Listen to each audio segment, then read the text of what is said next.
If you've ever had a pepper plant that looked healthy but gave you tiny fruits, or dropped its flowers right when you were getting excited, you're not alone. Peppers can be generous producers, but they can also be dramatic, stubborn, and downright confusing. Over the years in my own garden, I've learned that most pepper problems come down to a few key mistakes, and once you fix them, everything changes. Here at Rootshaven Grounds, we're all about working smarter with nature, not fighting it. So today, let's dig into the 5 biggest mistakes you must never make when growing peppers, and what to do instead if you want strong plants, heavy harvests, and flavor that actually makes your meals unforgettable. First, planting peppers too early is one of the fastest ways to stunt them for the entire season. Peppers are not like tomatoes, they are true heat lovers. When you rush them into the garden while nights are still cool, they don't just wait it out. Cold soil slows their roots, and once peppers get stressed early, they often stay small, pale, and unproductive for months. Even if they survive, they never quite catch up. The soil temperature needs to be consistently warm, not just the air. If your feet would feel cold standing barefoot on that soil in the morning, your peppers feel it too. Waiting until nighttime temperatures stay above about 13 degrees Celsius or 55 degrees Fahrenheit makes a massive difference. The plants establish faster, grow thicker stems, and start flowering earlier. If you want a head start, you can grow them in pots first and only move them out once the soil is truly warm.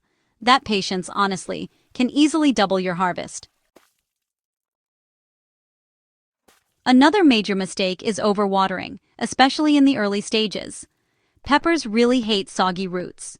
When the soil stays constantly wet, the roots just can't breathe, and that stress shows up as yellowing leaves, slow growth, and even blossom drop. Many gardeners think peppers need lots of water to make juicy fruits, but what they really need is consistent moisture with excellent drainage. Let the top layer of soil dry slightly before watering again. Deep watering less often is far better than frequent shallow watering. This encourages roots to grow down instead of staying weak and close to the surface. Once the plants are established, slightly drier conditions between waterings can actually trigger better flowering and fruiting. Peppers that struggle just a little often produce more than peppers that are babied too much. Poor soil preparation is another silent yield killer. Peppers are heavy feeders compared to many other vegetables, but they don't want raw, undecomposed material or overly rich nitrogen at the wrong time. If you plant them in tired soil or straight into unfinished compost, you get lots of leaves and very few peppers. Before planting, mix in well-aged compost and a balanced organic fertilizer. The goal is steady nutrition, not a sudden surge. Too much nitrogen pushes leafy growth and delays flowering, which means fewer fruits later on. Once flowering starts, switching to a fertilizer that's just a bit higher in phosphorus and potassium, really supports fruit development instead of just growing endless leaves. Healthy soil biology also plays a big role, so mulching with organic matter helps feed the soil life that, in turn, feeds your plants. Spacing is another mistake that sneaks up on gardeners. Pepper seedlings look small and harmless at planting time, so it's tempting to squeeze them closer together.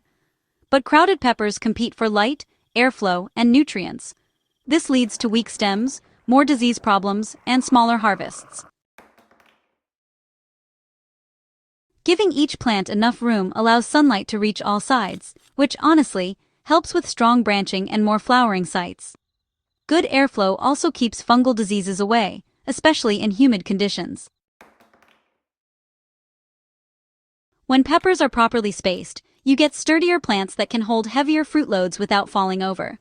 It might feel like you're planting fewer, but each plant will reward you with far more. The final big mistake is ignoring temperature stress during flowering. Peppers are very sensitive when they start to bloom. If daytime temperatures climb too high or nights drop too low, the plants often drop their flowers instead of setting fruit. Many gardeners panic at this stage, thinking they have a pest or nutrient issue, when it's simply the plant protecting itself. In very hot weather, providing light afternoon shade can make a world of difference. Even a simple shade cloth, or planting them where they get morning sun and slight afternoon protection, helps flowers survive long enough to become peppers. During those cooler periods, especially early or late in the season, row covers or cloches can really help out by trapping warmth and, keeping blossoms from aborting. Stable conditions during flowering mean more fruit set. It's honestly that simple. There's also an often overlooked habit that, separates average pepper growers from great ones: harvesting regularly.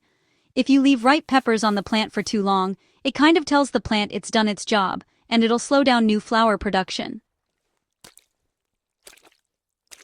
Picking peppers as they reach a usable size actually encourages the plant to keep producing more. Even if you prefer those fully red or yellow peppers, you can totally harvest some green ones early to keep the plant in production mode. Supporting your plants is another small action with, a surprisingly big payoff. Many pepper varieties, especially sweet bell types, get really top-heavy once fruits develop. Branches can snap under the weight, stressing the plant and reducing yields. A simple stake or small cage keeps plants upright, improves light exposure, and prevents fruit from touching the soil where pests and rot can become a problem. Mulching is the quiet hero of pepper success. A layer of organic mulch keeps soil temperatures stable, reduces water stress, and feeds soil life over time. This creates the steady growing conditions peppers love. Without mulch, soil can swing from hot and dry to cool and soggy, which leads to stress and inconsistent growth. With mulch, everything becomes more balanced, and peppers respond with steady production. One more thing many gardeners underestimate is sunlight. Peppers need full sun, and not just bright light. If they get less than 6 to 8 hours of direct sunlight, they grow tall and leafy but produce very few fruits. When planting your garden, give peppers your sunniest spot. The more light they get, the sweeter and more flavorful your peppers will be. When you avoid these common mistakes, planting too early, overwatering, neglecting soil nutrition, crowding plants, and ignoring temperature stress, pepper growing becomes far less frustrating. Instead of struggling plants and tiny harvests, you get sturdy bushes loaded with glossy, colorful fruits that keep coming for months. Peppers reward attention to timing, balance, and patience. They don't want extremes. They want warmth, good soil, steady care, and space to breathe. Get those basics right, and even a small garden can produce baskets of peppers. If this helped you see your pepper plants in a new way, you're going to love what we share every week at Rootshaven Grounds. We're all about simple, practical growing methods that actually work in real gardens. Make sure you subscribe, share this with a fellow gardener, and keep growing with us.